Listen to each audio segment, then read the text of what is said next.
he needs to grow a huge set of balls and just start taking the game into his own hands. Not being BlameF, me, Konfig, Valde, Acor, Zyphon. When you said TSM was in talks for BlameF, was this hesitation on BlameF's part or hesitation on the Oric's part? I would say it's probably TSM. I had to fight really hard to get a bootcamp going. We had 2 bootcamps in my whole time being in TSM for over a year. I had to get sports psychologists for my players. Players then decided to play for themselves.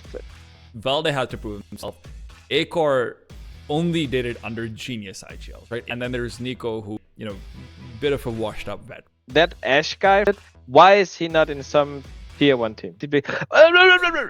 What is your dream team to get into?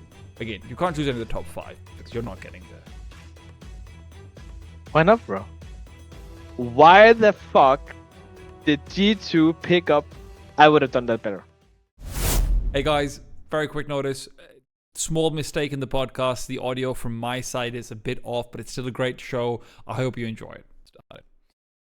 Hello and welcome. I don't know what I'm calling my podcast anymore. It's been a while. Probably TeaTime with TeaTime, but realistically, who knows? I've got with me Rejin, former head coach of TSM as of like 3 hours ago, unfortunately. All of my scripting, all of my preparation was for head coach of TSM, not former head coach. So what I've decided is this is going to be less of an interview, more of a podcast. Rejin came out with his ugly Christmas sweater already. You can see he's getting into the holiday spirit, but it's okay. Rejin, should I ask how you're feeling? Is that fine? Yeah, of course. No, I kind of knew it was heading either one way or another, so I'm not surprised. So I'm okay. Like it's esports, right? And things happen. It's not my first time in the carousel. Yeah, of course. When did you find out? Is it when you tweeted out, or did you like sort of know that other than the internal feeling that hey, season didn't go too well for us, were you told beforehand that this is going to be coming? Yeah. Well, you brought up like multiple questions there, in my opinion. But just to make that clear, then I was told that after the major that they were looking into exploring if they want to stay in CS or if they want to go American, international, whatever, or they want to scrap everything. So I knew like it kind of it maybe would have happened. And this morning I was told that this was the decision. Okay, that's fair. I want to make some of my biases clear for the audience as we go into this. I really like Rejin, not just because of his coaching, but also predominantly because once I tweeted out and I said, I'm not going to name a player, but I just said that a player that he was coaching at that particular time needs to go. And Rejin just DM'd me, consider done. And I was like, oh shit, this guy's gangster as fuck. He's letting me know that, yeah, I know things are going wrong. So I really enjoyed that. So everything I'm going to say is with the bias of I've enjoyed Rejin's coaching style since Mouzesports. I think he's a great coach. Some stuff happened in the middle, whatever, doesn't really matter to me. So yes, I will be biased. It's a podcast. I don't really care too much about it. I want to start off though, mostly talk about this year. Mostly just want to see about like how things went for you, etc. You went from sort of Endpoint to Sashi in a sports director thing to then TSM. TSM's been a weird thing since it started, right? Because like it was supposed to be Xtaz in the beginning. Then Xtaz left or was removed or whatever happened over there. He went to Vitality. TSM's without a coach for a while. You're coming in at the beginning of this new year. How were you given this project? Like, how did this happen for you?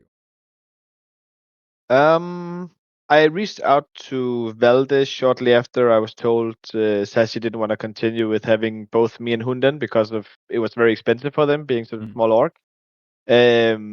Which I totally understand and respect, by the way. Then I reached out to Valde and because I saw they didn't have a coach, and we started talking. We did a little bit of trialing, I would say, or how you would call it, and he liked it. And yeah, that's how I basically started with the team when I got in there. Yeah. So the way you're sort of saying it, it makes it sound like I don't know how much of an active effort TSM were sort of making to scout out new coaches, etc., etc. Obviously, context to the viewers, TSM used to be one of the biggest organizations in esports in the West before, especially if you're not into League of Legends, you might not know this. They exited League, which is like their biggest game. They've been in weird places over there. There's been a lot of criticism that they haven't picked up another team there. So TSM's been in a difficult spot, right? So how involved was the organization with you? Or was this predominantly like, hey, there's like you like players? Like what was going on there? So I was in contact with Mike Scales, who was the general manager. I would think he is in TSM. That was the guy I was talking with all the time about everything. Basically, if we needed something, whenever it was, and he was really trying to do his best. Like he did a really good job for us, like trying to make everything work and try to get the players I wanted, try to do X, Y, and Z. So yeah, that was just basically me communicating with him whenever we needed something or something needs to happen, right? And we tried to make a plan when I signed in December because when I came in, I think everyone have the same feeling that this TSM roster was kind of weird.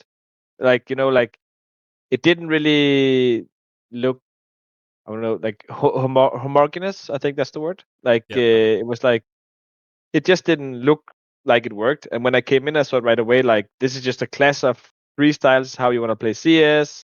You had an Inters who played like really freaking passively, and where we needed to be active. You had a Jax who came from like playing with Vitality and Apex and their way to play. To Valde who played like this Danish style of CS or how you want to call it, right?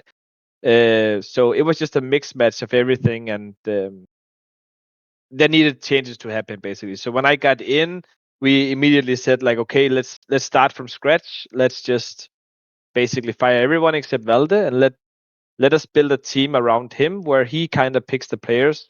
Where I would make like a sheet of I don't know 50 players. And these are the interesting ones in these roles. You can kind of pick and choose from them. Um, then like so just to go a little bit back, when I came there, we tried to get Heavy Guard. He then signed to OG. Bleed came and bought Cypher, so it was a bit of a mess, everything, right? So we just decided to start from scratch basically. That was around January after the open qualifier for the major. So we decided to like, let's make smart moves and not just buy players instantly, because the market was really weird at the time. It was just before the major.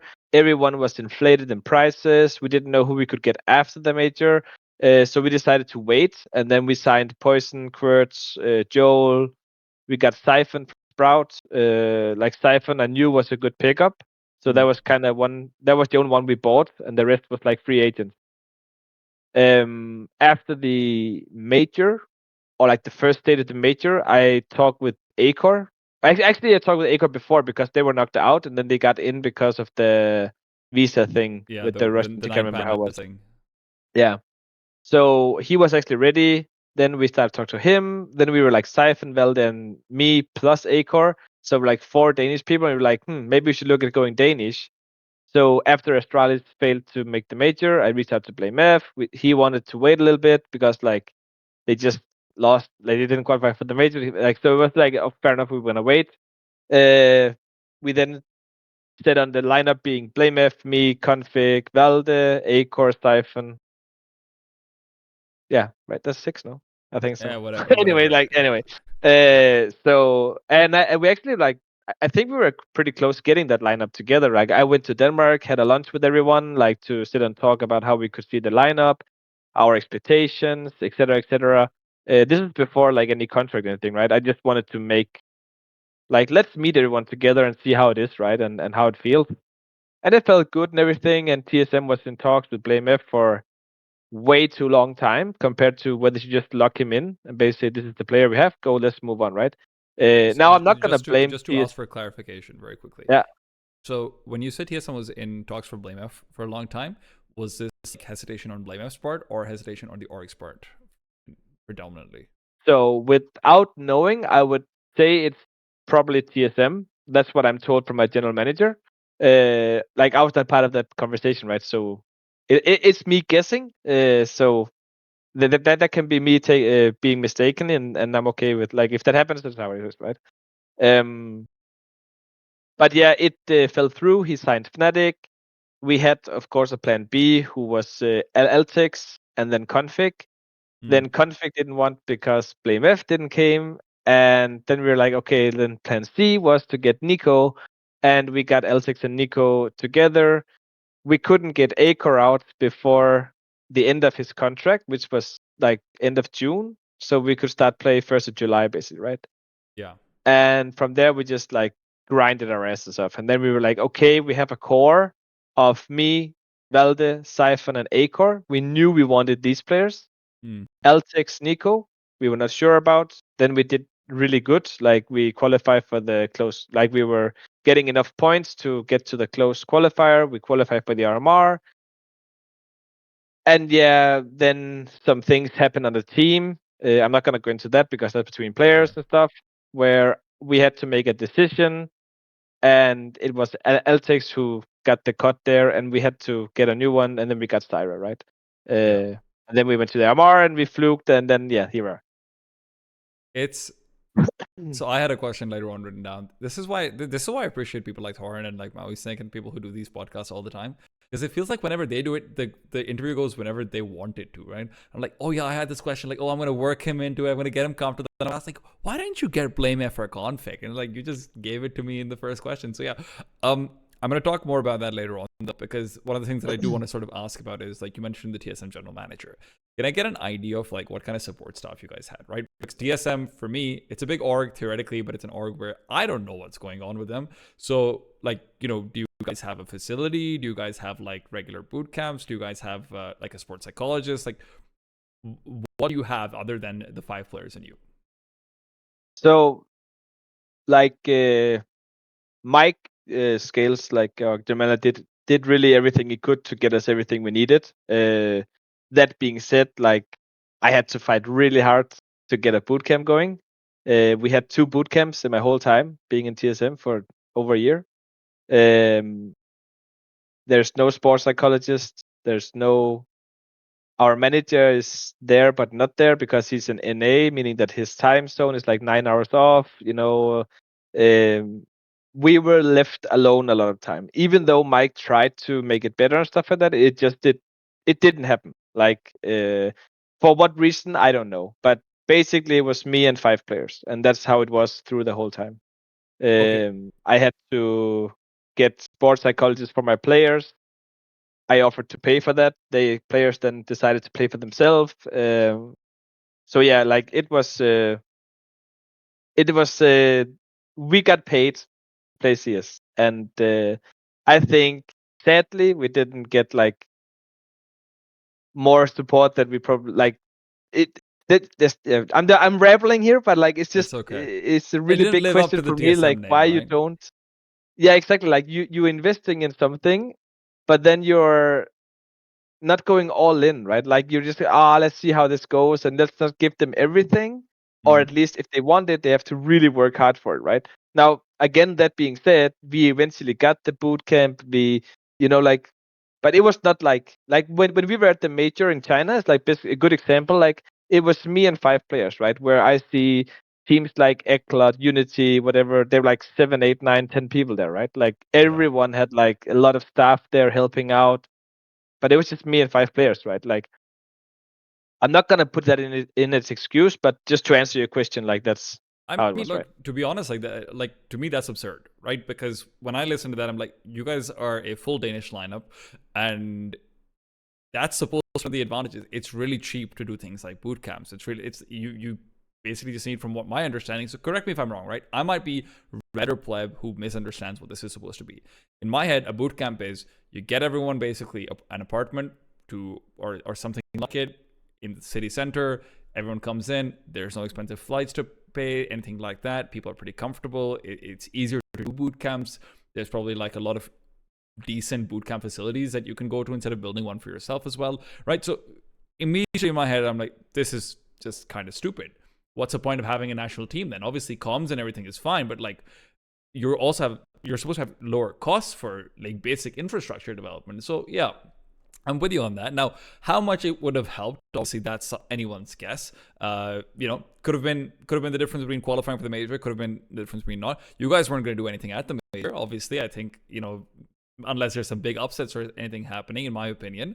But at the very least, this could have been a team that definitely went for potentially. So it's always going to be a what if in people's heads. I am curious though, because you sort of mentioned that earlier on.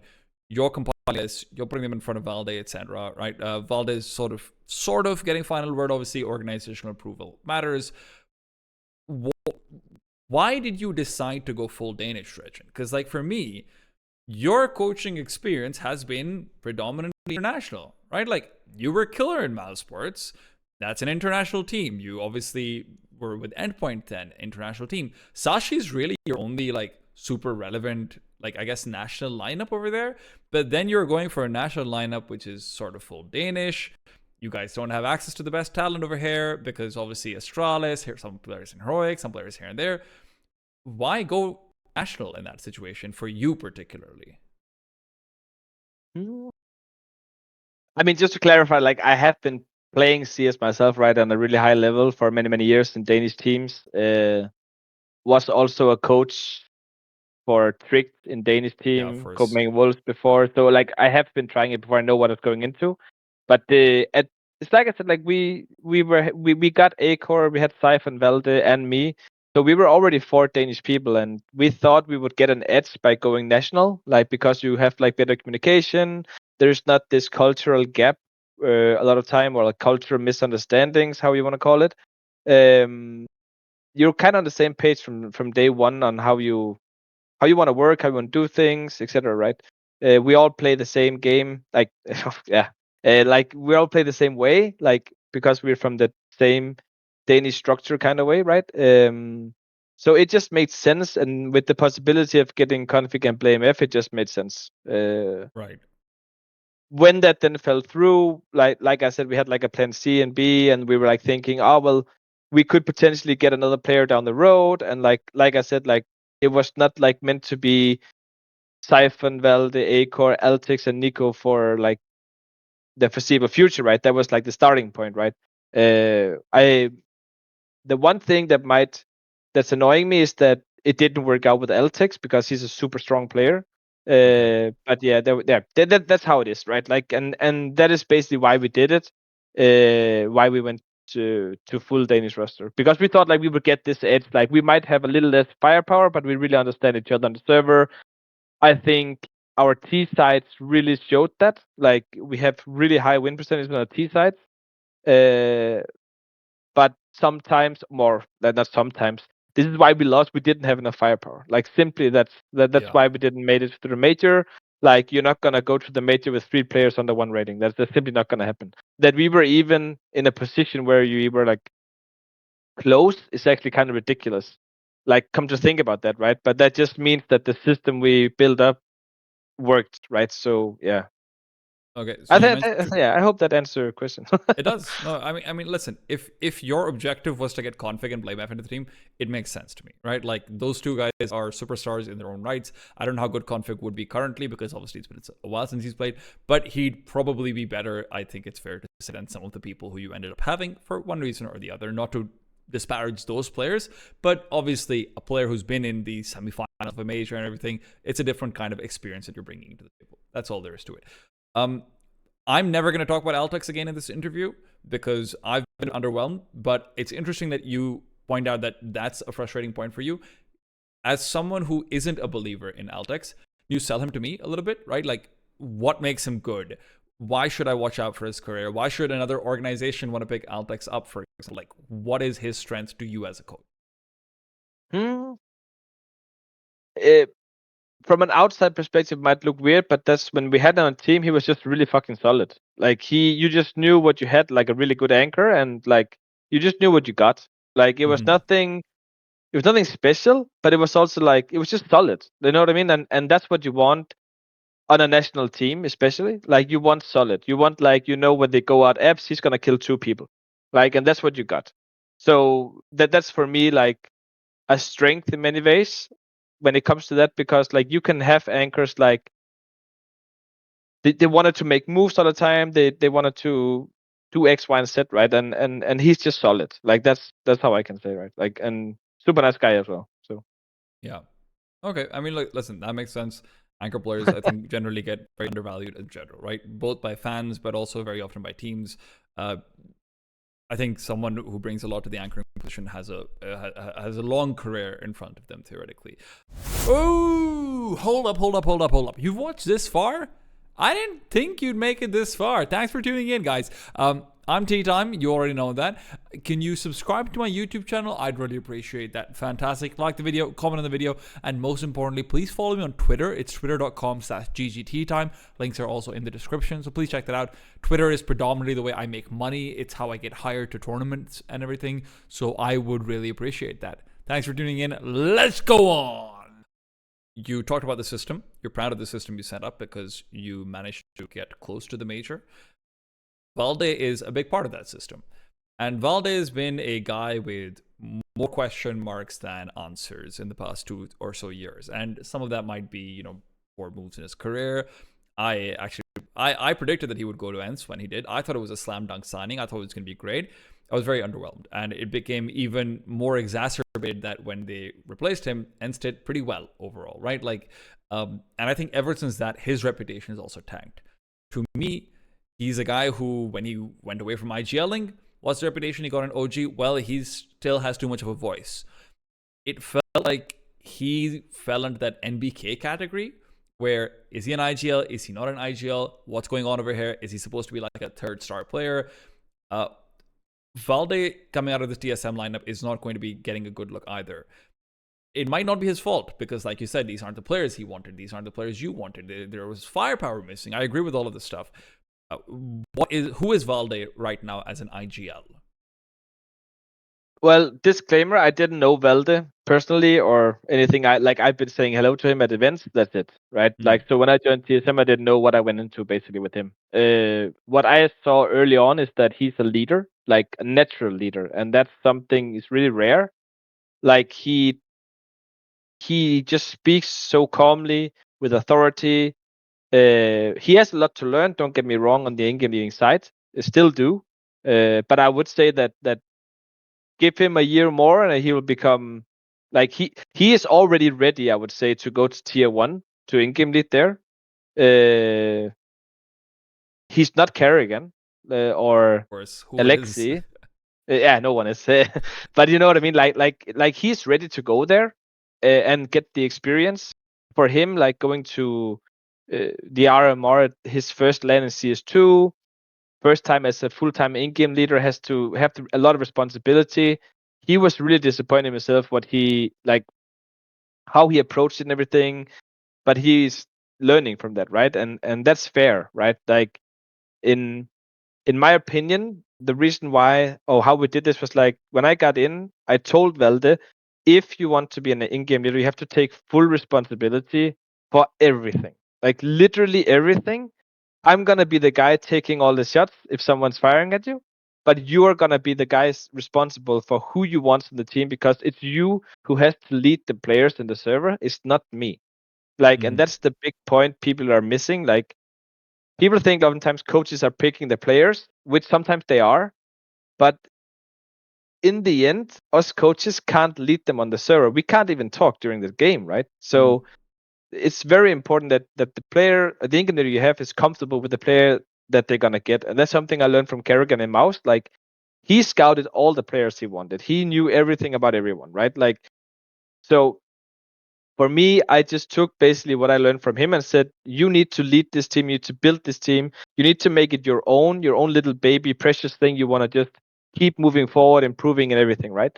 And that was kind of the idea that we started off. And since then, he's just been working his ass off to get better in that, right? And it's like a collaboration, right, with my ideas and his ideas, and we just clicked right away, and it just worked really well, I would say.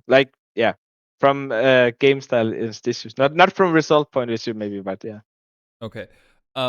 So what is so let's say you're putting Valde into a tier 1 team. I'm not naming any names or anything. If I look at this tier 1 team in 6 months, what is Valde's style, right? Like, is this a traditional, it's an international lineup, for example. Is he making more focus on maybe, mid-round calls? Is this more of a, hey, early round calling situation like Snappy sort of used to have on ENCE very often? Can you talk to me a little bit about what a Valde team in an ideal world, if you drop ship into like the ranked 20th team in the world or something, what does that Valde team look like? So I think it depends because the way we want to play is like defaulty with this set strat here that we just know is really solid to pull off in any given round. Like you can like kind of say, now we've been beating them in middle. Let's go fuck them on A with this set strat, which is really hard to hold, right? So it's like a mix. I would say like when we grinded in the beginning, it was just pure set strats, like set strat, because we could get away with it because we were a new team. It was MR12. You don't have the time to adapt. Like that's the thing with MR12, right? If you have 1 or 2 gimmick plays, suddenly you're up 5-0, right? So I would say it's a really good mix. Like you can't be too set strat heavy. You have to give your individuals the time and space and freedom. But at the same time, you also need to hit the brakes sometime and say, hey, enough, Zyphon. You don't need to go there again, killing, right? Because we also won so many rounds, but just Zyphon going up. Oh, Yeah. 2 guys dead A. Let's go A, right? Like easy, right? But you can also not do that every time, right? So you need to mix it up and have a really good understanding of when to do what, right? And I think we kind of nailed that in many ways on in TSM. Like we there's so many times we got like 9-3 halves, 10-2 halves, and then pissed it all away on CT side. Like literally, I think it was 9 the other day we played against, like up 9-3 or something like 9-4, and we just lose it. They didn't get a single round after that on CT side, right? So like our struggle has always been on CT side. Then you can argue, is it the in-game leading? Like, should he be in-game leading on CT side? I disagree. I think it should be up to the individuals on their respective bomb sites to take care of that, right? So, and it comes down to a lot of firepower, especially on CT side, because if you're not gonna get that multi kill, you're not gonna win. Like that's just how it is, right? So, yeah, I don't know if that answered your question. I'm rambling here anyway, so. Dude, whatever you want. Like I said, this is chill. I'm not a formal interviewer. That's fine. I'm just here to chill out. That's all. Okay. So going back to what you said earlier, right, about the transfer market being kind of screwed. Kassad's talked about that a lot. Obviously, a lot of implications around like maybe Falcon is causing it, maybe the sticker money is causing it, maybe the economics kind of weird in Counter-Strike right now. If you rewind it back and you're at that place where okay, BlameF and Konfig aren't being found, the lineup you end up with, to be frank, from an outside perspective looking in, I see Valde, Acor, Zyphon, Nico, who are all known quantities. I like Zyphon. I also thought Zyphon was sort of the odd one left out. I think he really deserved a better team in general.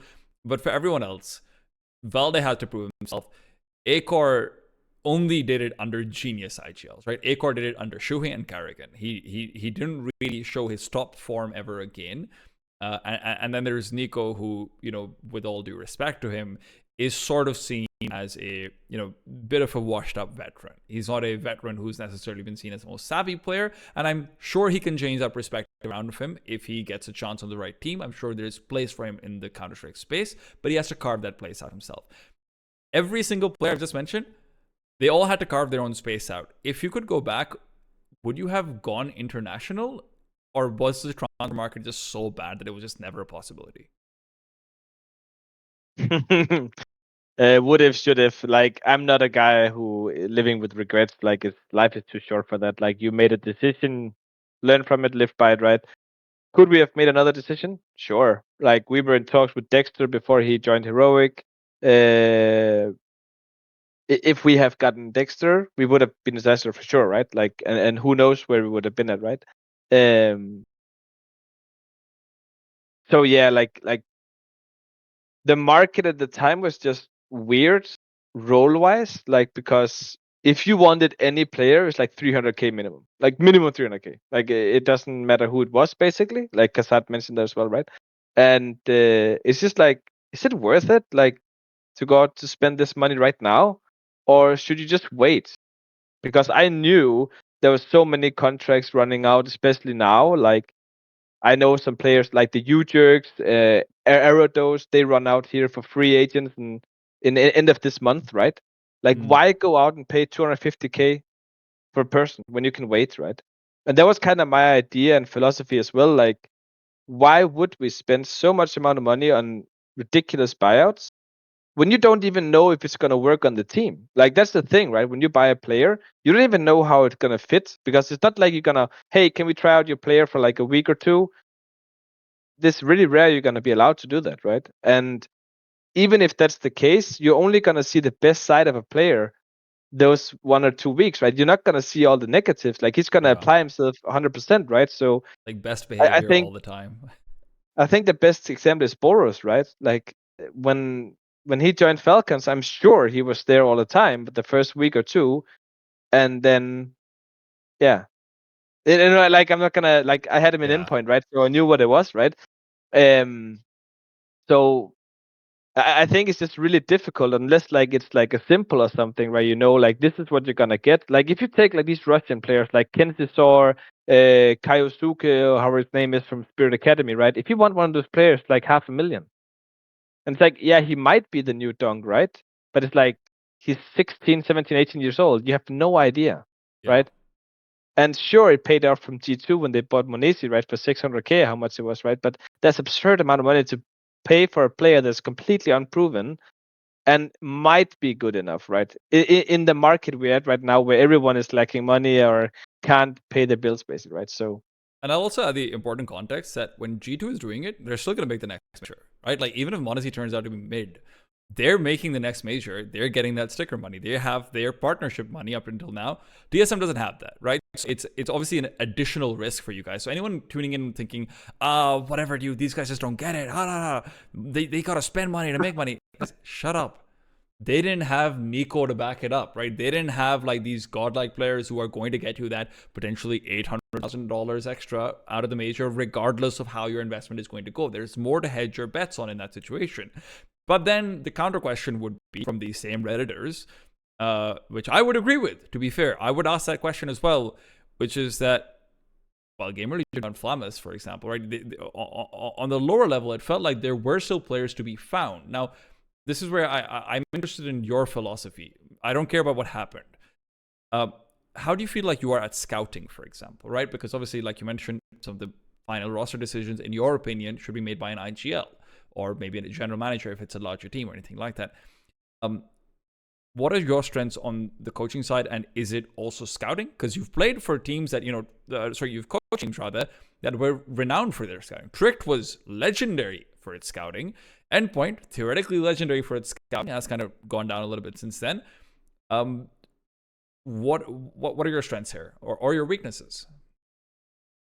I mean, I was definitely not the best scout, I would say, like, depending on how I see it, but I've learned it, I would say. Like, ever since I was an Endpoint, I was working together with this guy called Roth R. He's now in Fnatic, and he showed me a lot of what he does stuff, and since then, I kind of get a grasp of it better, like to look for, like what to look for, etc. I would just say this, like that Ash guy from Gamer Legion, he's doing a bang out job. Like he is so underrated. Why is he not in some tier 1 team? Like I don't get it. Like I simply don't get it. Like he looks so fucking solid. He makes it work. Like it's the third time in a row going to the major with Gamer Legion with like an underwhelming roster when you look at it, right? And it's just like, oh, let me pick up this Flamus guy. Oh, he's apparently a fucking legend. Right, like so he's doing a bang out job, and I think credit is due where credit is due, right? Like if you do a good job, fuck yeah, right? It's also funny because he's doing it with like ZTR as his IGL, and like Nip abandoned ZTR, right? Like there's all of these players who he's done it with who have sort of been left behind, and I really love it, Rejin, because here's a funny story. The team that I was coaching back in 2020 was called Camel Riders, the Asian RMR. When I quit, Ash had to be brought in to replace me. So I can always say the only way I got replaced as a coach was by a guy who took teams to the major finals, who never got to do it, everything. So that just means I'm pretty legitimate. But yeah, no, he's a killer. His scouting is obviously fantastic. That is one of his big strengths. Obviously, not every coach is going to have that as a strength. What are your big strengths? Going into your next project, pitch yourself and your best strengths. Because in my head, what I always think of is cute set strats, stupid boosts on vertigo that I get annoyed casting, but they always work out because you guys are always good at that gimmick round that MR12 seems to be feeding into. Making sure that players know their roles on CT side is sort of what I think of you. Am I right? Am I wrong? What are your big few strengths? I think my way biggest strength is like my creativity. Like when I see something, I always try to make it better. So if I see like if you see the fast vent smoke on Nuke now, for example, right? I like that's one I made like this year in January or something like that. I just made it and we were like, maybe we should save this because it's pretty fucking sick and no one has seen it. Then because of this edge where you can see everything in practice, suddenly it was out there like that, right? So I'm really creative in finding new things or taking something that's already there but improving it, like moving a smoke a little bit this way or that way to get a gap or to create this thing you can do within it, right? Like that's definitely my number one strength is that you're looking at a meta and then I'm like, okay, how can I break it? Like that's basically what I'm doing. So like back in Endpoint, we did like the smoke from T spawn on ancient to middle, like the diffuses, the mullo and stuff like that. It didn't go. See, it was that was in go, and nerds was just destroying everyone out in the middle, right? And that was like a new thing we made, and we destroyed everyone. Like Navi got absolutely destroyed on it, right? Never seen it before. Didn't know what to do about it, right? So I would say I'm really good at finding these meta breaks. I also had huge success that Mouse. Like we made so many things new that everyone then have to catch up on, right? Because I don't I always discourage people to go in and study a demo and play like Rubs. Because if you do that, then you're gonna play exactly what everyone expects you to play. Because everyone is doing the same, right? So I kind of discourage people to like, try and go make your own. And they're like, yeah, but Dunk is doing that. You're not Dunk. You know what I mean? Like I that's hate that that's the phrase so main reason, much. right? Like oh yeah, but I've been watching this Dunk demo and Nico demo, and it's like, yeah, but you're neither, bro. You're 108 on HLTV. You're never gonna be that. So stop pretending, right? Like make these plays for yourself and make it easy for you instead of think you just go out and bang two heads off, right? Like it's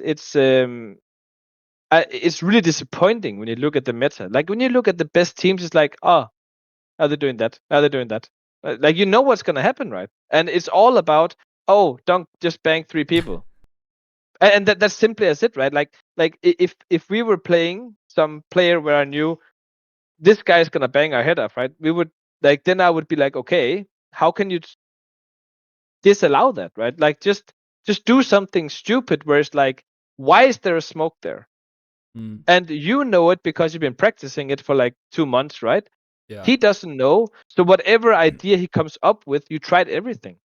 So you're gonna punish him every single time, right? So I think that I would say that's definitely my biggest strength. Like, and I know a lot of people can attest to that. Like, I'm crazy when it comes to ideas or boosts, whatever it might be, because it's just you just in this meta right now, you just need a round, especially if you can pull something off in a key round, like super, right? Yeah. So it's like for me, like trying to optimize, like, oh, can I find a smoke that lands 1 second earlier? That means they can't spot here. They have to do this, that, right? And then give this tiny edge here and there, and it just make it so easier to play CS, right? Of course, everyone is gonna catch up to it eventually, but then hopefully you find out something new, right? It's funny because That would be yeah. it's funny because like so my only current like coaching experience, I just for fun sometimes coach Pakistani teams in ESEA Open. Asia only has Open and Challenger, so like everyone, the people who make playoffs in Open would sort of be like advanced in Europe. So it's so annoying because all of these guys, whenever I tell them, hey, you're just doing something wrong, they're like, yeah, but like top teams do it this, and I'm like, dude, you don't even know all the smokes on this map. You don't know anything.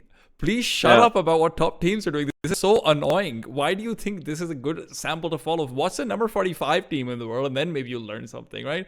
So yeah, I mean, I fully agree with you there. But again, Rejin, keep this in mind. I said this in the beginning of the interview. I love you, buddy, right? Like, I really, really like you, right? I really do. But I've got a straightforward question. Why are you not, for example, an analyst to a top team instead of a head coach? And it's perfectly fine if the answer is just because I don't want to be, right? So this is sort of just in my head when I'm hearing the things you're saying, right? Helping setting up creativity, etc., etc. This all sounds like, as someone who is very much on the outside, I don't know what coaching is like in Tier 1. Why are you not an analyst to a G2, for example, in comparison to a head coach to a TSM? I was like, so that's one of my strengths. Like another strength I have is I'm freakingly good at reading the game and call the right thing at the right time, or see something, take a timeout, tell them do this, and you're gonna win a round. And I would say more often than not, it's gonna work. And that's also one of my strengths. And that's you can't do that as an analyst. So you have to kind of be there with the guys. Yeah. So like for that, like I think I have many strengths. I also have some weaknesses for sure. Like one of them is that I talk way too much and I don't always listen, meaning that it ends up in discussions with players sometimes where it's like not needed. I've become much better in it though. Like I remember me and Nerd, like Jesus Christ, we would discuss like two idiots, like crazy, like yelling on TV, like super crazy, and both because he is stubborn, I'm stubborn, I'm not listening, and he's not listening. And in the end, then Mighty Max will come in. Sorry guys, but you're both saying the same thing, and we're like, oh yeah, we are, and we've been talking about this for 15 minutes, right? Yelling on TeamSpeak, right? And it's just like, oh yeah, that's right. Actually, we've been saying the same thing, and you kind of understand it, right?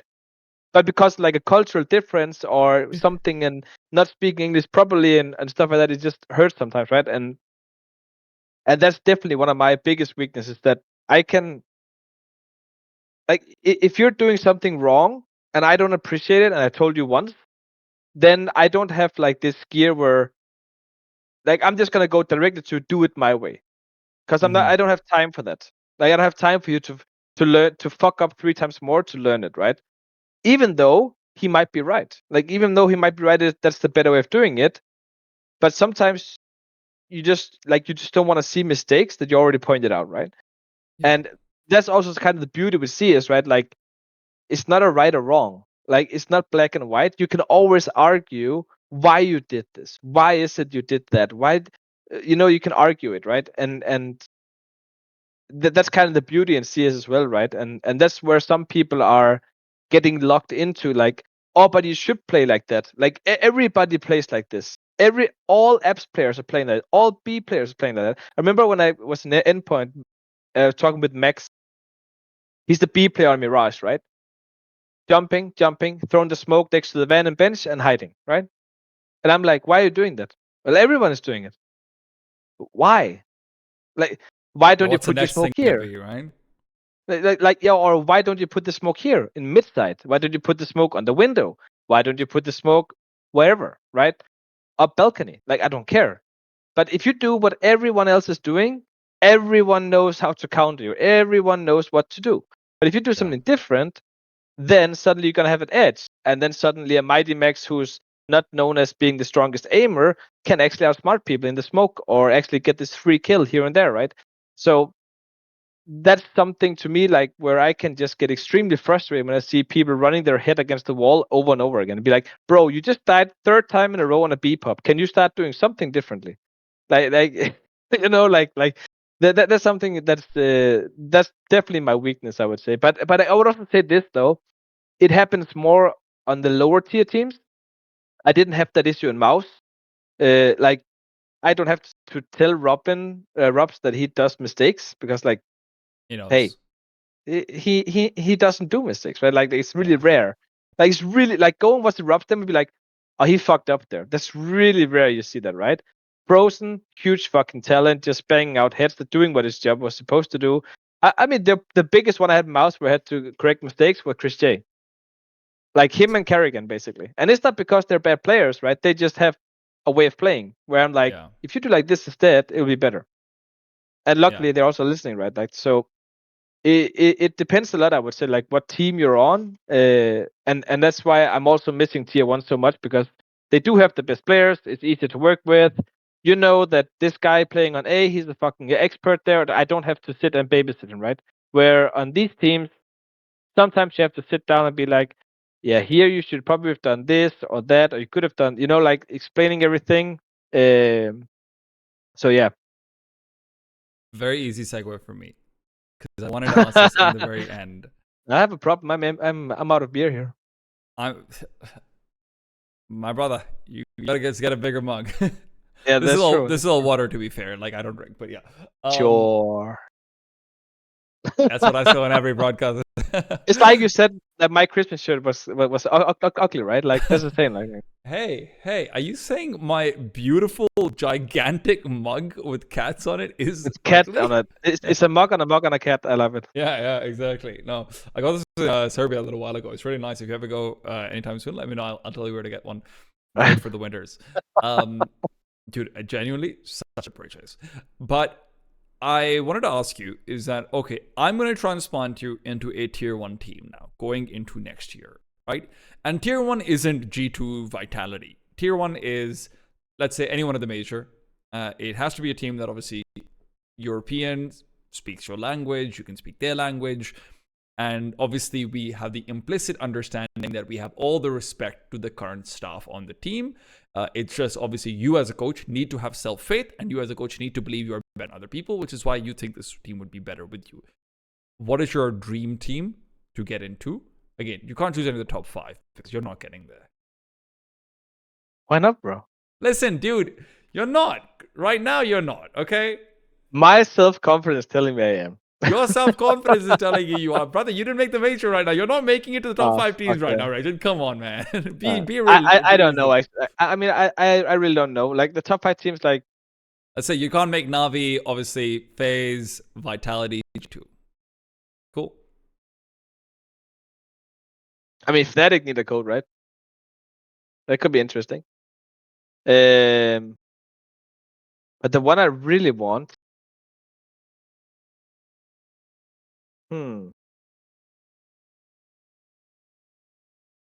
That's a good question. I didn't really think about that. Like my dream team. Like I would love to get back to Mouse at some point. I really love being there. Like that, I'm not gonna Okay. joke there. But I think Cyclone is doing a really solid job there, and they should definitely keep him. They have a good working relationship there. So I wouldn't ruin that. Not that it's gonna happen, but I mean, there might be some other I don't know. relationships in that I team think being ruined. I actually think Fnatic could be an interesting one. Like because like you have some. They're also doing some roster changes. You can kind of be in there to pick up some pieces maybe here and there.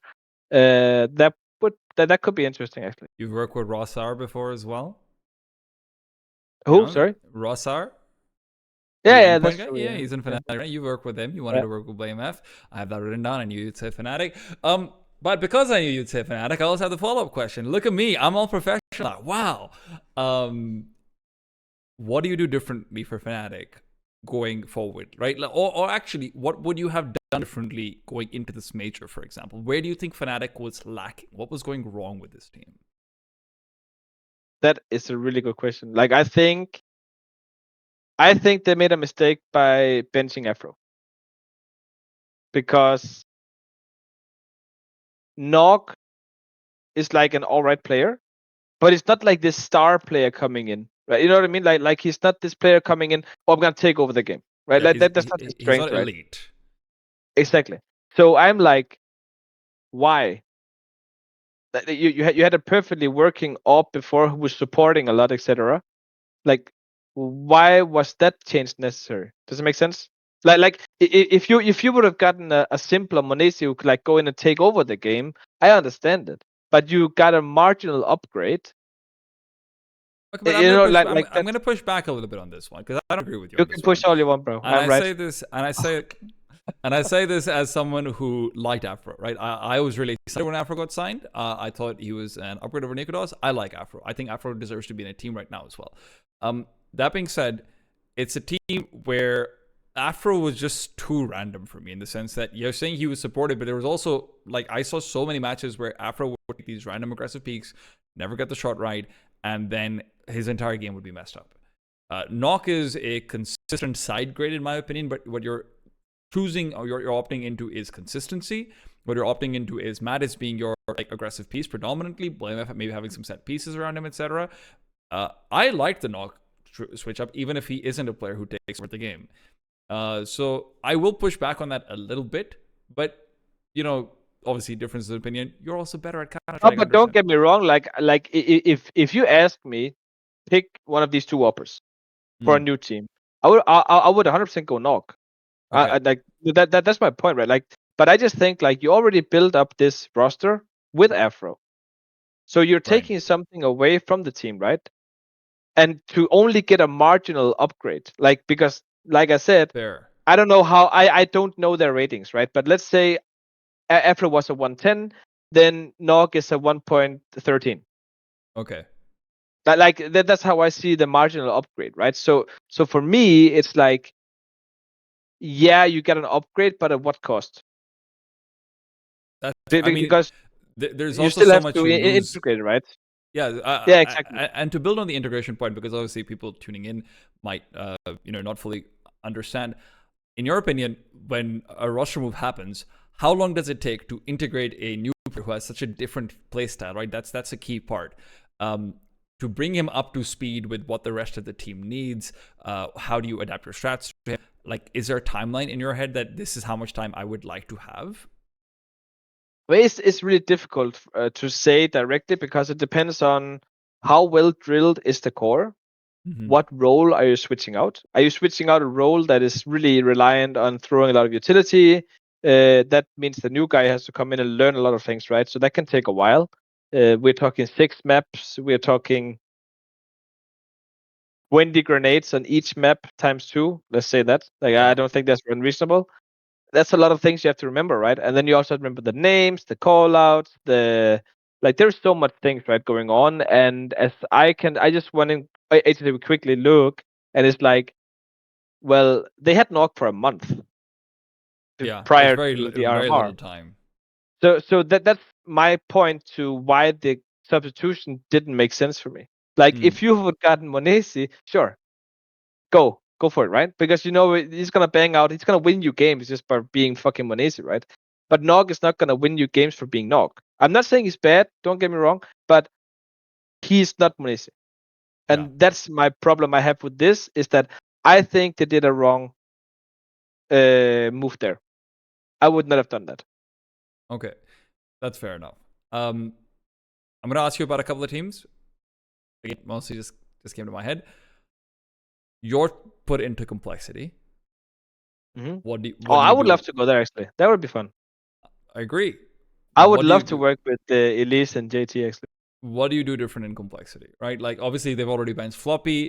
What kind of player are you potentially looking for? What do you think this team should be changing up going forward? Let's assume they're probably getting a European player because obviously they still have that one slot.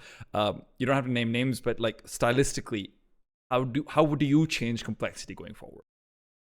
So let me check one thing before I answer that question, Sure. because I need to check a little bit here. He's checking super secret tools, guys. You don't know this, but tier 1 coaches all have these like mega epic tools that Anders B. Lou has been making called Skybox Edging. And that's what he's doing right now. He's edging you all. I was actually on HLTV. Whatever. No, but what I think would really benefit complexity is grasping the meta more, understanding that this is MR12. You just need this key round. You need to just win more. And I just checked, and they don't have really strong T sides. So that's something where I know I can come in and say, do this, do this, do this. It's gonna give you 10% more win rates approximately. Mm-hmm. And I think that will help them a lot because like they have really solid players. Like Elise is fucking amazing, right? Yeah. And I think Hellstrick actually started to step up a lot. I always liked Grim. I think Grim is really underrated. I think he's done a really good job. And JT is I like him. I just think he's a nice guy, and I don't know how his calling is, I but think yeah, I JT's calling think is he pretty could. good. Yeah, I think they could learn like if they used Elise in some, if they made plays to it like specifically to say do this and you're gonna win this round to Elise, Mm. he will do it. But it seems like he gets these. The plays he's getting is like everyone knows what's coming. You know what I mean? Like it's not Yeah. like a, They're one of the oh, easiest there's teams a to new triple read. boost here or something like that, right? Like it's nothing new, so he doesn't really have this edge besides being a really fucking good player, right? Yeah. Um. So yeah, that's probably what I would do. I actually think that's one of the reasons why complexity versus Mongols was always a fun matchup to me before earlier in the year, because Mongols was a team that did such a good job anti-shredding that it always felt like especially on Ancient, which was supposed to be shared territory, Mongols would just outcall them really, really frequently. And obviously, I'm a Mongols fanboy, so I was always happy to see that. But yeah, I can see where you're coming in from. That's definitely interesting. They obviously replaced Floppy. We don't know who they're replacing him with. Maybe you do, but I definitely don't. So let's not talk about No that. idea. Right, fantastic. Anchors are difficult. Let's go back to Altekz for a second, and who replaced Altekz? Sirah came in afterwards, and I'm really curious about this now, Rejin, because you were in the Mouse system before the academy system really sort of took off and everything, but they were always a team known for scouting and whatnot. Now they've got their academy team, and it feels like this is the one feeder team with, to some extent, Navi that has done a really good job. Right, people are buying their players, etc., etc. Even if their players aren't going into their own main roster and doing well, they're going somewhere else. Rejin went to OG as an IGL. I think that's very interesting. Sirah came from the Mouz NXT team as well. Was there anything different about him in terms of hey, he's a rookie. You've played with a lot of rookies before. He obviously played in an international lineup before this rather than a traditional Danish system. What do you think the Mouz NXT touches? Oh, I have no idea, bro. Honestly, no idea. I think they just pick up good talent, to be honest. Sirah is... Now I can only speak about Sirah, right? I don't know Bemilov or PR or everyone else, right? But I think they just pick up really good talent based on some scouting system they're doing. I don't know who's doing that. Sirah, when I had him, it's he's a really smart person, smart in CS, and also in life. He's a smart person in general. Except when you ask him how tall Mount Everest is, then he said 10,000 kilometers. He meant meters, but I said wrong. Now, joke aside, but he's he's super smart and he's really good. When we got him, I think me and Valde made the mistake by putting him in all his roles he wanted, because that meant you come into TSM, you have to perform now, right? Okay. So that's definitely a clear mistake on me and Valde's behalf. We should have just put him in all LT's positions and say, yeah, you're gonna get that when you're ready, because he was not ready. So Then that's weird to me, right? Because I've heard so much from for example, Complexity, actually more maybe Old Liquid, that everyone nowadays talks about how if you're bringing rookies in, you have to give them their positions because otherwise they're going to be uncomfortable. They won't know how to play.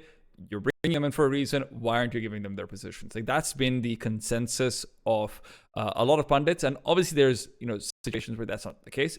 You're saying you would have liked to have him be in shit positions for longer before he came to the ones you wanted. Why is your sort of mindset on this different to tradition? I mean, I had that idea before, where I thought, well, give the guy the positions he wants, he's gonna deliver, right? But yeah, that was just not the case. Then I remembered, we did the same with Frozen and Mouse. Kerrigan didn't put him in all his positions he wanted. He said, you're gonna play here, and Chris had this position, right? And then he kind of eased into it, right? Because what happened with Sirah was that I'm not gonna put words in his mouth and say this is exactly what happened, but at least that's my understanding of it, is that he was really, really nervous, and he didn't when he didn't play good. It's oh, why can't I play like I did in Mouse NXT, etc., etc., right? And he was just completely out of his game, completely. But now, after we got home from the RMR, we put him in the other positions. He's just playing in his preferred positions again. He's just playing out of his mind. He's playing so well. But so I think it was a mix between nerves and uncertainty, etc. Yeah. Okay. I mean, so in a weird way, if he's not playing his positions, he also gets an excuse of not being good enough, in the sense that, we all know if he's not good enough right now, it's probably just because integrating to a higher level is hard, right? And it's hard to also, I'm sure, go into a national lineup where communication is significantly more important, where every single thing you're saying is significantly more important. It's a big gap, and having an excuse is just kind of useful for a young kid, depending on obviously their personality and everything, right? So that makes sense to me. Interesting perspective. Zyphon, I like Zyphon. I think Zyphon's been hard done by. I think Zyphon was the best player on your team by far. where does Zyphon go from here? If you had to place him in a team, again, similar question as to what I asked about Altekz. Can you tell me some teams that he would do a really good job in? Some of his strengths, anything like that. I think he can go into almost any team, make them better. Like he's just so fucking good. Like he is crazy. Like of course the roles needs to fit him in some ways, right? But yeah, like if the rumors are true, G2 is selling players, etc. Why isn't You G2 think picking he him can up? be in G2? For sure, for sure. Like I'm not even questioning. Can I know like, what role you're putting him in, right? Because like in my head, Zyphon, it's the second star. Like you would put Melps in the star roles, and you put Zyphon in the second star. So Zyphon first and Malp second in sort of situation. Yeah.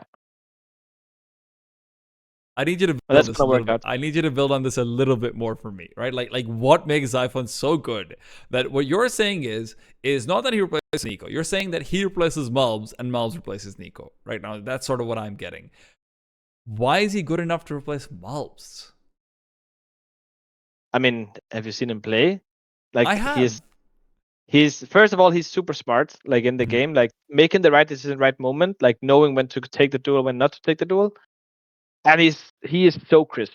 Like it's crazy how good aim that boy has. Like it's just mental. Like he just go up against anyone, just rip open a side and be like, okay, ace clear. Like it doesn't matter who you're playing against. Like he just do it to anyone, right? And he doesn't care who he's playing. He's not nervous or anything. So yeah, I just think like he is one of the best players in Denmark right now. If not the best, maybe next to BlameF. That's how high I rank. You think he's better than Yabi? Yeah, for sure. Okay. I mean, let me put it like this: it's also hard to compare to those two people, right? Because they don't play the same roles. They have different playing styles, right? So, Yabi's got pretty similar roles to him. Yeah, but they don't play the same style, right? Like okay. Yabi is not the same aggressive as Zyphon is, right? Zyphon plays connector or Mirage also, right? But he's lurking sometime as well. So yeah. Okay. I would say it's hard to compare those two. Fair He enough. can also go into Astralis and make them instantly better, I would say. Okay, all right. So Zyphon's someone to keep an eye out on in the future. I have a feeling he might be a little bit ignored by some of the top teams because I think top teams scouting is pretty questionable. To be perfectly honest with you, but that's a separate conversation entirely. I mean, we can yeah. Go for it, dude. I would agree on that one. Make some shots right here. Come on. I mean, okay. Why the fuck did G2 pick up Nexa when they could have gotten Heavy God, who is one of the best players in this position, at the same fucking time for no money in Endpoint? I'm like, shoot me sideways. Who the fuck did that scouting?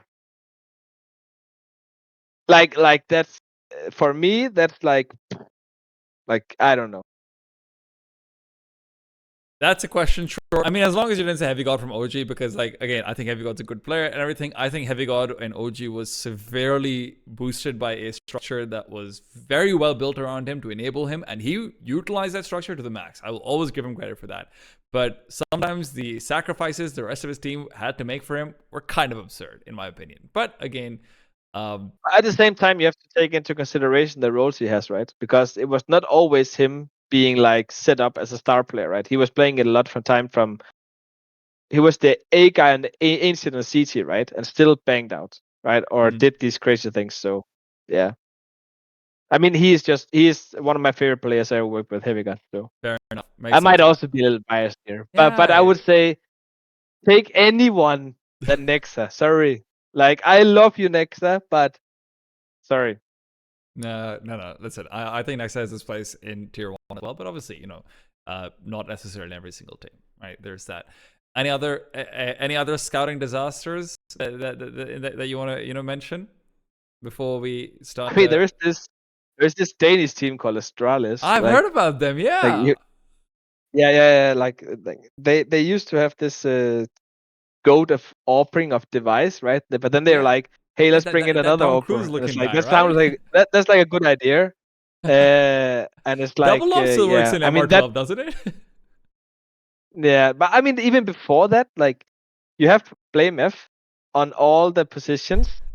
Hey, how about we spend 20 million Danish, or however the fuck much money it was, to get a player that plays exactly the same roles as our best player? That sounds like a fantastic idea. Like, what the fuck are you doing? I'm sorry to say. Like, I have no idea why you would do that. And And then arguably at the worse under same pressure. time, try to make it work. Like, come on. Yeah. And don't forget, tank a huge PR hit by doing that as well. So, I mean, that's just monthly, right? Like that. I yeah, don't know. that's fair enough. All press is It's a just good press. merry-go-round. Yeah, pretty much. Pretty much, yeah. Rejin's not coaching Astralis, guys. I can tell you that much. For sure not. That's not gonna happen. I think they're done with coaches with a bad rep. So yeah. Hey. Listen, I'm.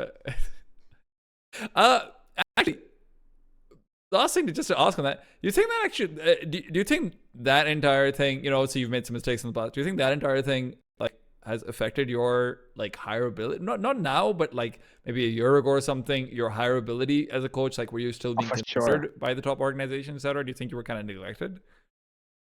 For sure. Like there's a lot of teams where I'm like, I would have done that better. Like, Mm-hmm. and I think if you ask a lot of players, they would say the same. Like, but because of that, I think there is also some players who really dislike me and who don't want Right. to work with me because of that, and I respect that. That's fine. Like Yeah. that's okay. Uh, I made my mistakes, and you have to live with that, right? And Of and course. I mentioned earlier that I don't have any regrets. And probably one of the regrets I had, like that. Let me put it like that. Good Uh, clarification. yeah. But it happened, and it's like what is that? 8 years ago now, right? Yeah. So it's definitely like it's not as big a thing, and I also think I got lucky a lot of times. Like I didn't get so much bashing. I was almost never mentioned. If I was mentioned, people were defending me a lot of times in the public eye, rather than shitting on me, basically. Where other coaches were like thrown completely under the bus, right? Yeah. So yeah. I do think it hurt me, but at the same time, I think people also like are in for it for the second chances, right? Like, but there is also players or people who is definitely not into second chances, and that's how it is, right? Yeah, of course. Like, listen, it is what it is. Got to deal with it when it.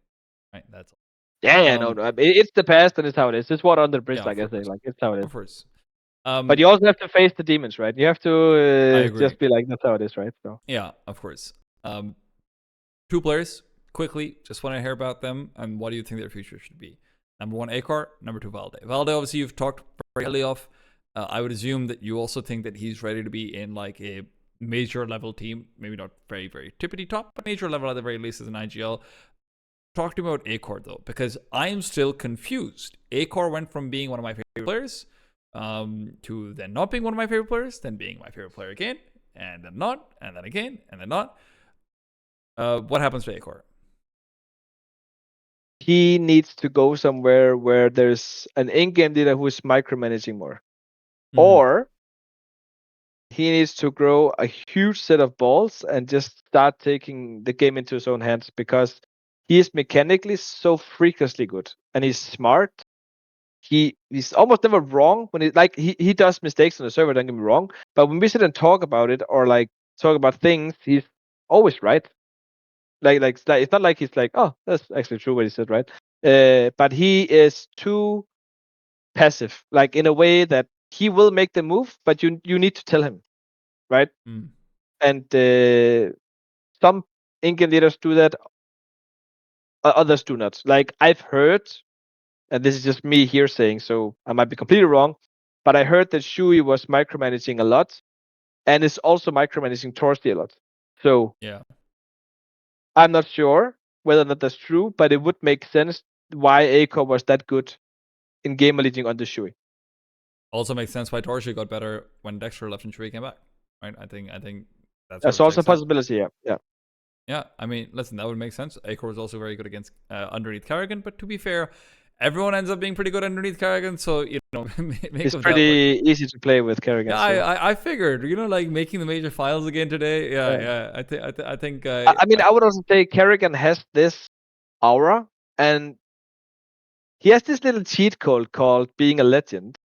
So when he gets a new player and Kerrigan says jump, they don't ask why. They ask how high and how fast do you want that jump, right? They do it instantly.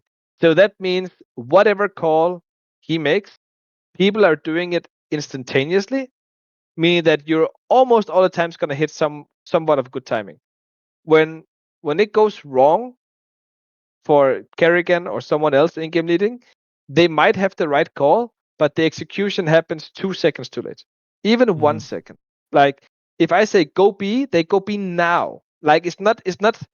Oh, you want us to go B? Oh, timing's lost. Right? Like it's instantly. Like and that's his cheat code, I would say. Like because everyone just do it instantly. What he says, right? That helps. That helps. Now, listen, I don't want you to comment on this. I'm just gonna leave the viewers with this idea in their head because I like the idea. This is my idea. I'd love to see next year Rejin and Valde, and I'm only saying Valde because of things you said, by the way. Because before this interview, I would never have said Valde, but I'd love to see Rejin and Valde theoretically on Fnatic next year. See how that one goes. See if that BlameF Valde thing can happen again. See how good Valde really is. Because honestly, I don't agree with you. I think Valde probably needs to be in like a supportive element or anything like it. I think he needs to reinvent his game a little bit. But I'd love to be wrong because he's one of my favorite players. Challenge then. Okay. Go watch our games and say we have bad T sides. No, because you're playing against garbage teams, brother. Well, I don't even when we played against at the RMR, VP, etc., we lost on our CD sides. VP kicked their IGL. You know what I mean. You can only play the one in front of you, Yeah, I agree. But the problem is, if the people in front of you are toddlers and you're just choke slamming them every single time, I'm not gonna say you've got a great T side. Well, if VP is toddlers, what are we then? Oh, were we? Fair. Listen, that's fair. We like an emperor or something like that. But I just don't buy into your T sides until I see you consistently playing top 20 opposition, right? Like that is fair. You had good that sides. Is fair. I agree. I really enjoyed some of them. I hate the fact that you guys are so good on Vertigo because I had to cast you guys on Vertigo, and I hate you for that. But that being said, I don't believe in your T sides until I see them against better teams, right? And I hope I do. I think that's fair. Yeah. And yeah, on that note, guys, I'm going to leave you guys with that dream. Will it happen? I don't know. Maybe it should. Rossa, you know this guy's number. You know this guy's Twitter. Just drop him a message. In the meanwhile, all of the teams out there, hit him up. If you're a tier 1 team, he thinks he can make your team better. He thinks he's better than all the coaches out there except for Blade and Mara, because let's be honest, those two are the GOATs, especially Mara. And probably Ash. He's pretty good. Fair, but I'm gonna give Ash so much credit. I agree. Yeah. I agree. And by the way, I hate that I agree with you because Ash tweeted about my analysis last year and he said I was bad and then people dogpiled me and I felt sad about it, but he's always right in all of his roster moves. So can I be, maybe I'm just the wrong one over there, but yeah. I don't know. He's doing something right. That's it. He's doing a lot right. He's doing a lot right over there. But yeah, pick Rejin up, guys. He's sad. He wishes he was given more than what TSM gave him. But, he's got to prove it. So hopefully he does. Thank you guys for watching. Make sure you've liked, subscribed, followed him on Twitter as well. His Twitter somewhere down below. I don't know if that makes a difference to him, but it makes a difference to me. Please follow me on Twitter. That's the only way I get hired. Thank you guys for tuning in. I'll be back in more off-season content soon. Hey, yo, my G, you made it to the end. You made it to the very end. I can't believe it. I can't believe someone like you exists who likes my content this much. And maybe you just like Rejin that much. But guess what? I'm going to have more content coming up soon. So make sure you have already liked, you've already commented, you've already subscribed, and you followed me on Twitter. Realistically, if you've made it this far, you probably already do that. You might even be my mother. In which case, thanks for giving birth to me. I'm going to make you all proud. Make sure you subscribe, Mom. See you soon. You're downstairs. I see you. Yeah.